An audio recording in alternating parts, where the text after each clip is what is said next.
Now that you've got a big picture view of the stock market, let's start at the very beginning and answer the most fundamental question. What is a stock?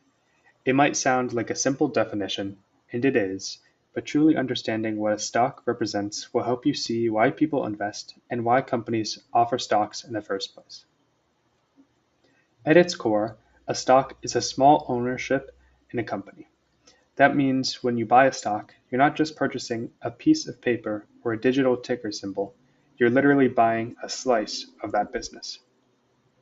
For example, if you own even a single share of Apple, you are technically a part owner of Apple. Yes, that trillion-dollar tech giant. You don't get to walk into their headquarters and start making decisions, of course, but you do have a legal claim on a portion of the company's assets and profits.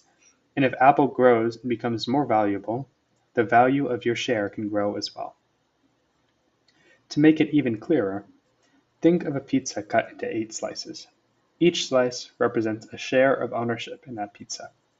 If you buy one slice, you own 1/8 of the pizza. If you buy 2 slices, you own a quarter of it. Stocks work the same way. The company is the pizza, the shares are the slices. When you own a share, you own a piece of this company's pie. In the past, you had to buy at least one whole slice, that is, a full share. But in recent years, many brokerage platforms have introduced what are called fractional shares. A fractional share lets you buy part of the stock, even if you can't afford the full price of one share. Platforms like Robinhood, Fidelity, and others now let you invest as little as a few dollars into companies whose shares might cost hundreds or even thousands of dollars each. Let's say you want to invest in Tesla, but a single share costs $500. With fractional shares, you could invest $50 and own 1/10 of a share. It's like buying half a slice of pizza. You still own a piece, just a smaller piece. This is fantastic news for beginners because it lowers the barrier to entry. You no longer need a large amount of money to start building a portfolio. You can begin with what you have, even if it's just a small amount each month. It's important to recognize that owning stocks is different from putting money into a savings account or buying a bond. With a savings account, you're lending money to the bank, and with a bond, you're lending money to a company or government.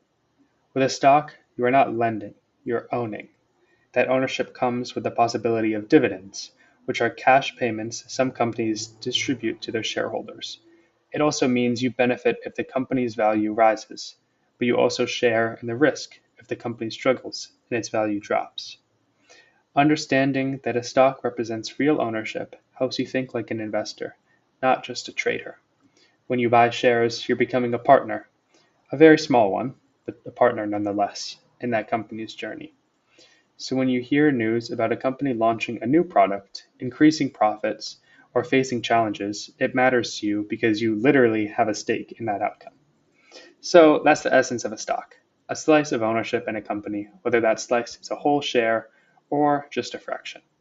Next, we'll explore why companies issue these shares in the first place, why they'd want to sell pieces of themselves to the public. Understanding that will complete the picture of how stocks come into existence.